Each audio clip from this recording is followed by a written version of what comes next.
nombre es Juan y tengo 12 años.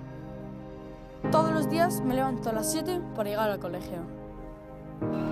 Tengo que llevar la mochila durante 20 minutos. Tenemos que ir vestidos con camisa y zapatos de cuero. Bah, pero eso es otra historia.